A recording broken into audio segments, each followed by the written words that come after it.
Evaluasi Kementerian Dalam Negeri menyoroti postur anggaran RAPBD DKI Jakarta 2015. Di antaranya besaran anggaran belanja pegawai dan kurangnya alokasi anggaran pendidikan. Bagaimana Pemprov DKI merevisi anggarannya? Pak, ada sejumlah catatan dari Mendagri soal postur anggaran. Bagaimana Anda melihatnya, Pak? Ya, memang secara aturan kan Mendagri harus melakukan evaluasi setelah kami membahas di internal kami dengan DPRD. Nah, ada kurang lebih 100 sekian halaman yang terdiri dari kami simpulkan terdiri dari poin-poin yang sangat besar gitu ya.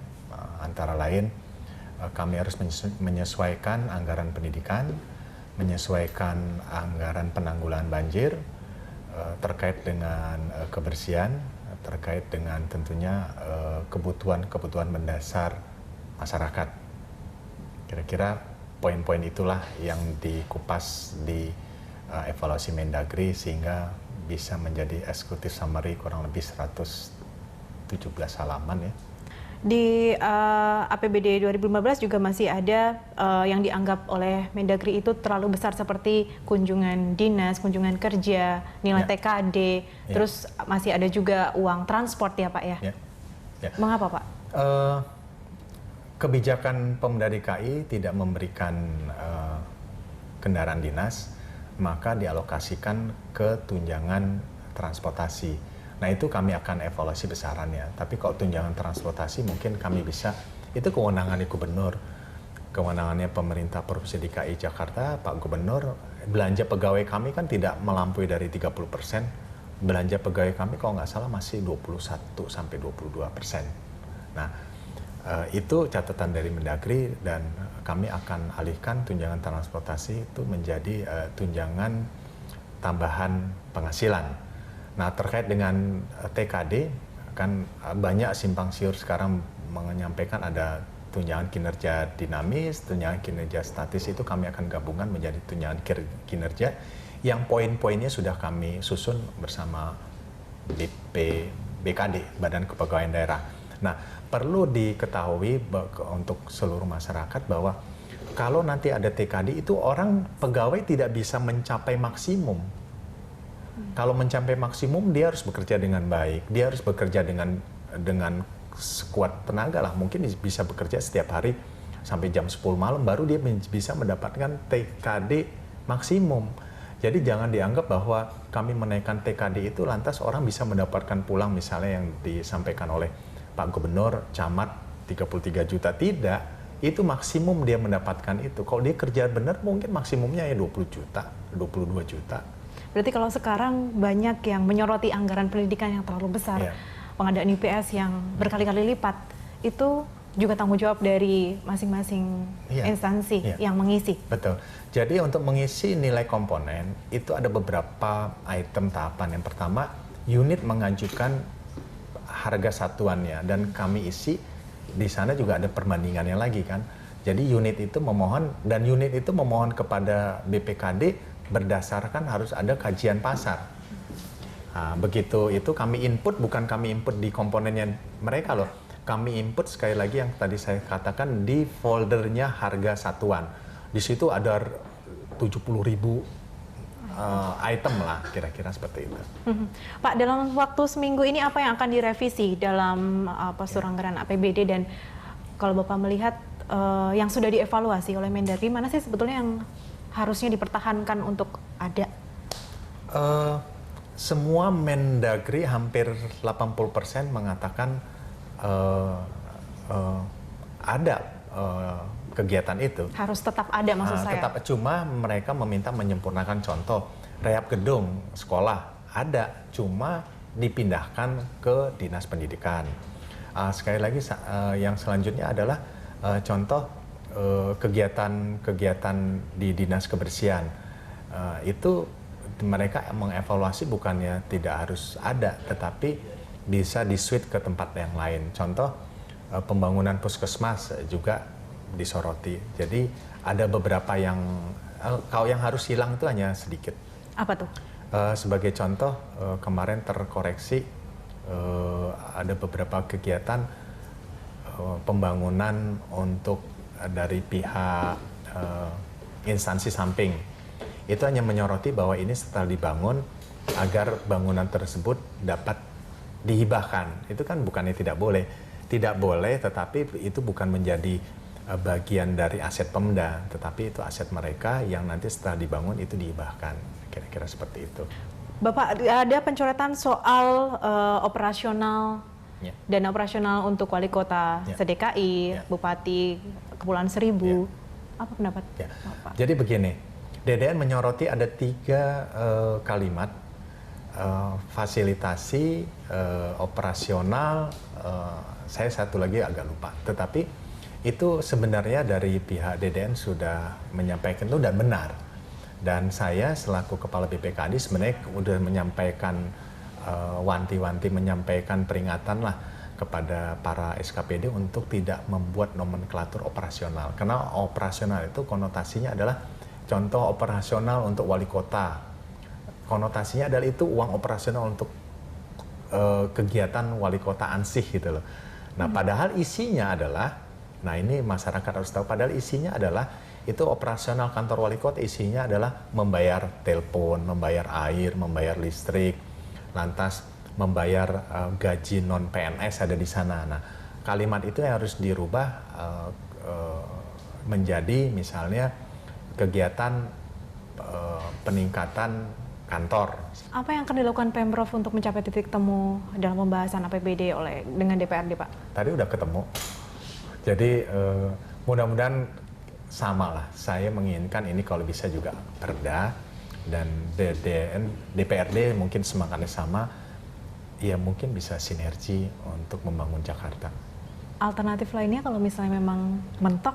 Hanya ada satu alternatif. Misalnya mentok, mudah-mudahan itu kita bisa hindari. Ya peraturan gubernur. Implikasinya apa, Pak? Tentunya implikasinya tentunya ada. Antara lain di sana nanti ada banyak kebijakan-kebijakan yang tentunya digarisbawahi oleh Departemen Dalam Negeri. Contoh harus membelanjakan kegiatan kebutuhan masyarakat yang sangat mendasar, kebutuhan yang sangat menyentuh kepada masyarakat terkait dengan sarana prasarana, lantas kebutuhan yang menyangkut terkait dengan sosial, kan kira-kira seperti itu. Nah, kalau kami mengajukan Pergub, mungkin ada kebijakan-kebijakan dari pemerintah provinsi yang akan tidak disetujui oleh DDN, dan saya belum tahu itu apa kan. Terima kasih Pak sama-sama. Heru Budi Hartono, Kepala Badan Pengelola Keuangan dan Aset Daerah DKI Jakarta. Saya Swastiayu untuk Expose. Wakil Ketua DPRD DKI Jakarta Abraham Lunggana alias Haji Lulung menyebut program siluman APBD dibuat sendiri oleh Gubernur DKI Ahok melalui bawahannya yaitu Satuan Kerja Perangkat Daerah (SKPD). Lulung menduga Gubernur Ahok sengaja mencari kambing hitam yaitu anggota DPRD DKI. Bagaimanakah tuduhan Haji Lulung selengkapnya? Pak Lulung, dari Pemprov sendiri Gubernur ini kan meminta program-program kegiatan yang masuk dalam RAPBD titipan Dewan itu dicoret begitu Pak. Ini bagaimana kira-kira? Apakah kemudian Dewan bersedia untuk mencoret sejumlah program kegiatan yang dianggap tidak prioritas oleh Pemprov? Inilah yang menjadi Gubernur marah ketika evaluasi di Kementerian Dalam Negeri. Saya tanya, titipan yang mana? Saya tanya dong. Yang kedua, saya bilang, yang bukan pembahasan mana yang tidak boleh dimasuki. Jelasin, jangan pencitraan terus, capek kita kalau pencitraan. Ya enggak, dia care enggak, firm enggak terhadap rakyat Jakarta. Ya enggak, dia kan kagak dipilih oleh rakyat Jakarta. Ya enggak, Pak Jokowi yang dipilih. Maksudnya sebagai gubernur dia tidak dipilih. Kan sebagai gubernur dia diangkat. Care enggak, firm enggak terhadap persoalan ini. Ya jadi enggak? Anda menganggap bahwa kalau kita balik lagi, Gubernur Ahok ini pencitraan terus kemudian kita ngomong lagi. Kita ini. ngomong lagi. Ya. Kalau itu titipan misalkan, kita tanya, di 73 triliun itu, ada nggak barangnya Ahok? Ada nggak pekerjaannya Ahok? Atau rekan-rekannya Ahok? Ya kan? Kita dalami ini nanti, kami mau buka-bukaan, ya nggak? Jangan nanti ada nepotisme, belum apa-apa udah ada rapat dipimpin oleh istrinya Ahok. Ya nggak? Oleh adiknya Ahok. Ini kan susah jadinya, ini ngapain, rapat apa namanya? Katanya rapatnya cuma sekali, enggak, kami punya bukti berkali-kali gitu. Ya Pak, ini Anda mengatakan ini soal nepotisme dan lain-lain. Nah, pertanyaannya kemudian siapakah yang sebetulnya bermain anggaran sehingga heboh dengan anggaran siluman Ahok. ini? Pak Ahok tuh melakukan pencitraan. Sekarang begini, kalau kita mau bicara e-budgeting sudah selesai, kita terima. Tapi kapan itu e-budgeting disosialisasikan kepada kami? Kapan itu budgeting dibahas bersama-sama kami? Nggak ada. Yang ada, surat yang kita temukan dari Sekda, bahwa per tanggal 20 Januari, itu e-budgeting sudah ditutup. Kemudian pembahasannya, 21 Januari sampai 27 Januari. Pembahasannya. Jadi hasil pembahasan bersama itu, sekali lagi, hasil pembahasan bersama, bukan titipan. Hasil pembahasan bersama yang dilakukan SKPD sama kita, pemerintah sama kita itu tidak bisa diinput lagi. Oleh karenanya ketika diketok palu, dia bingung. Tidak bisa menginput hasil pembahasan. Itulah yang dibilang 12,1. Ini 7 hari. Kalau 1 bulan, ini bisa 30 triliun. Kenapa? Saya punya fakta.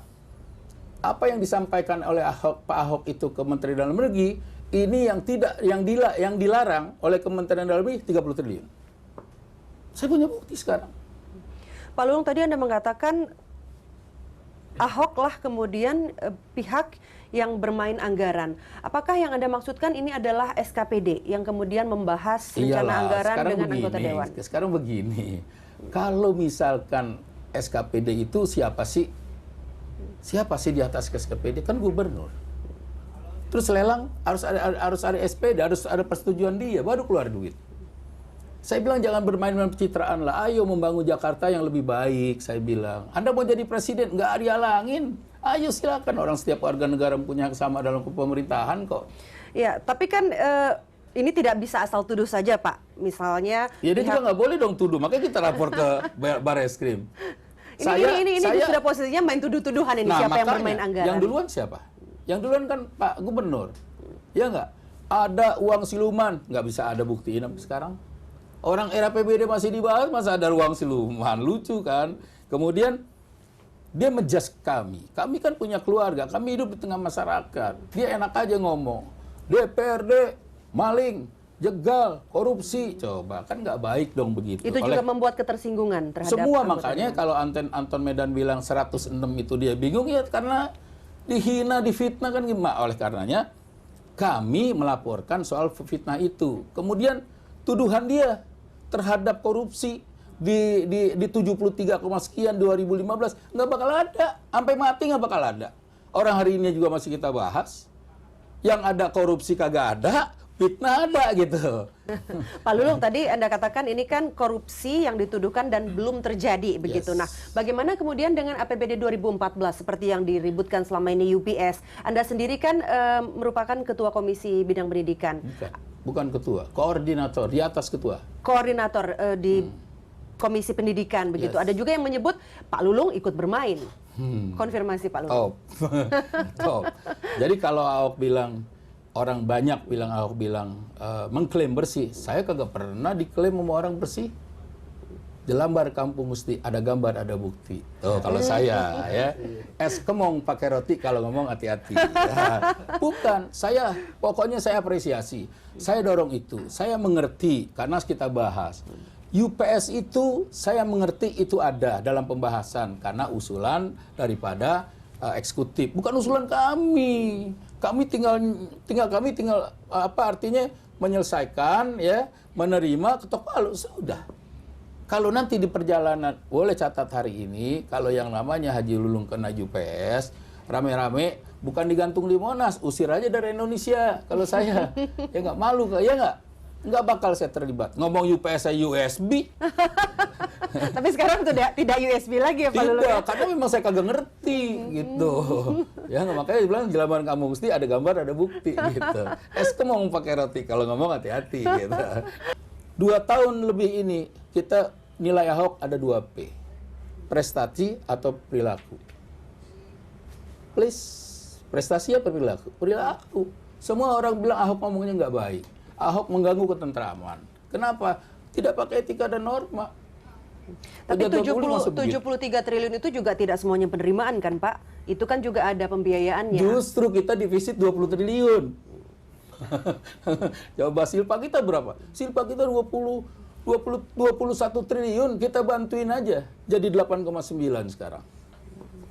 Oke, nah sekali lagi ini berarti kalau Pak Lulung sendiri inginnya ini tidak deadlock atau? Saya inginnya bagaimana? ada APBD, ya cepat karena rakyat menunggu perputaran uang ini bukan sedikit 73 triliun.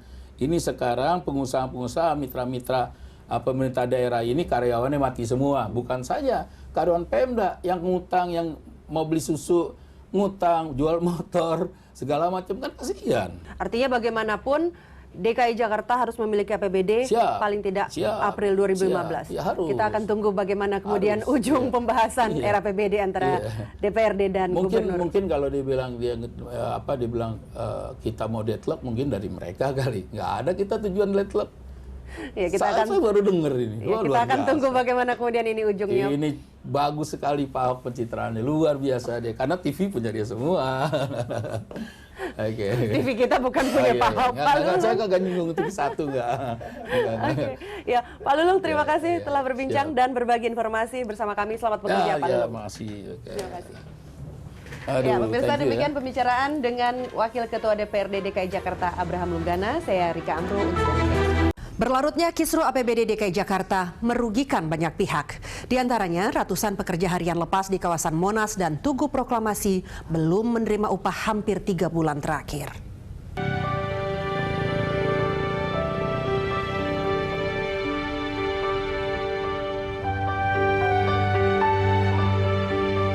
Nasib Ahmad teramat sial. Baru 3 bulan bekerja sebagai pekerja harian lepas di area Monas, lelaki 50 tahun ini belum pernah menerima bayaran sekalipun. Tetap saya kerja. Tetap. Biar sampai kapanpun, tetap saya masih mau kerja. Nggak enak Mbak, nganggur. Biarpun sampai kapanpun saya tunggu Mbak. Karena saya ingin merawat Monas. Merawat ya kebersihan terutama. Tersendatnya gaji 600 pekerja harian Monas diakui pengelola dampak kisruh APBD DKI Jakarta 2015. Yang terasa itu adalah para petugas PHL, karena gaji mereka kan otomatis memang tertunda.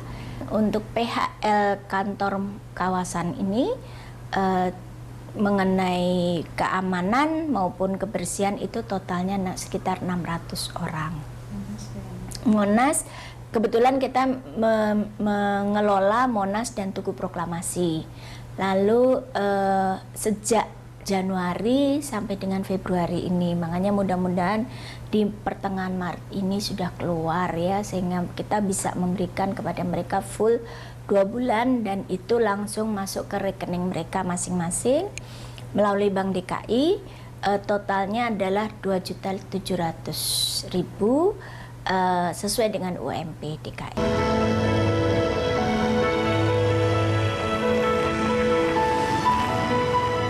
Padahal, Monas perlu bersolek untuk peringatan ke-60 Konferensi Tingkat Tinggi Asia Afrika April nanti. Dalam rancangan APBD 2015, Monas mengajukan anggaran lebih dari 100 miliar rupiah, utamanya untuk memperbaiki fisik penanda khas Jakarta ini.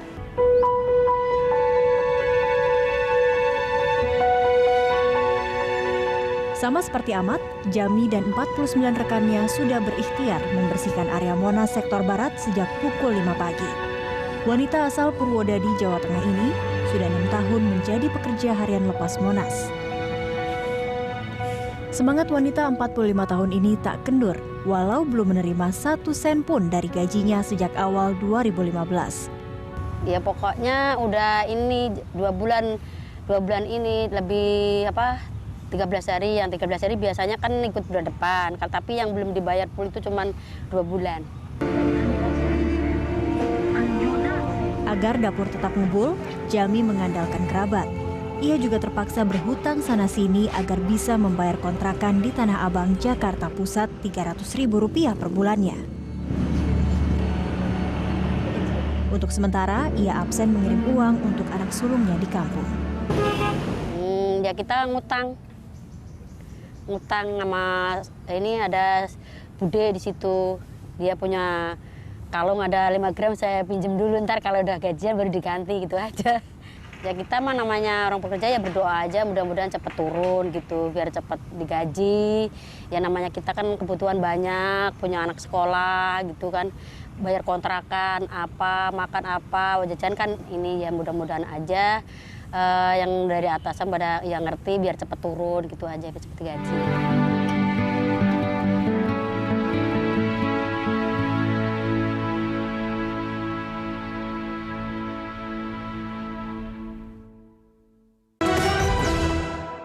Molornya pengesahan APBD DKI membuat pelayanan publik terganggu. Bagaimana cara kelurahan bertahan?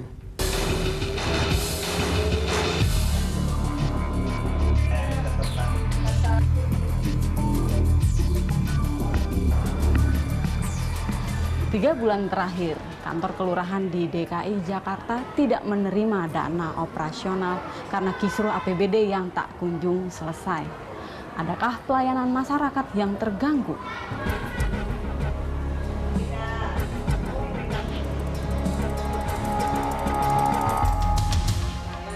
Iya, emang kita juga merasakan juga sebagai rakyat, terutama aparat yang paling bawah ini, Pak Kelurahan, karena kita kan berhubungan langsung dengan masyarakat. Tapi mungkin ya baru 3 bulan ini kita masih bisa mengatasi. Apalagi dengan sekarang ini udah eranya keterbukaan ya, jadi masyarakat juga udah ngerti juga gitu. Nah, jadi pelayanan di kelurahan ya tetap jalan. Akibat anggaran APBD yang disalurkan melalui kelurahan belum cair, makanan tambahan untuk balita di Posyandu mengandalkan swadaya masyarakat. Di Posyandu Cempaka, Menteng Atas, Jakarta Selatan ini, pelayanan bagi sekitar 50 balita tak terganggu, lantaran petugas kelurahan menalangi anggaran dari kocek pribadi. Itu dikasih per 3 bulan sekali, itu jumlahnya per 3 bulan sekitar 600. 1 bulan 600 atau? Enggak, per 3 bulan, karena kasihnya per 3 bulan, ya. Berarti setiap bulan apa? Januari Kalau dikasih? Januari, Februari, Maret ya satunya. Berarti nanti akan dikasih lagi April? Nanti April. Enggak cukup lah Mbak. Jadi kita nanti itu bantuannya dari RW. Kas RW. Kas RW atau dari ya kadang-kadang kalau kas RW tidak ada dari kadernya. Kader bersubsidi sama-sama teman ya untuk menutupi kekurangannya itu.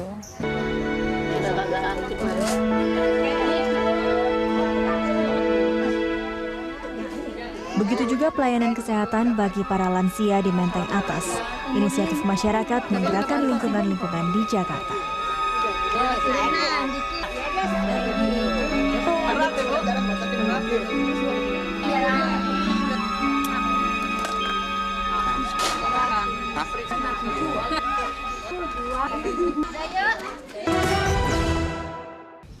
Bisnis anggaran tidak boleh ada lagi di ibu kota yang menjadi potret mini Indonesia.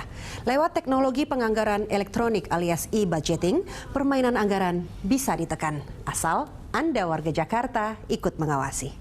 Saya Rika Amru pamit, sampai jumpa.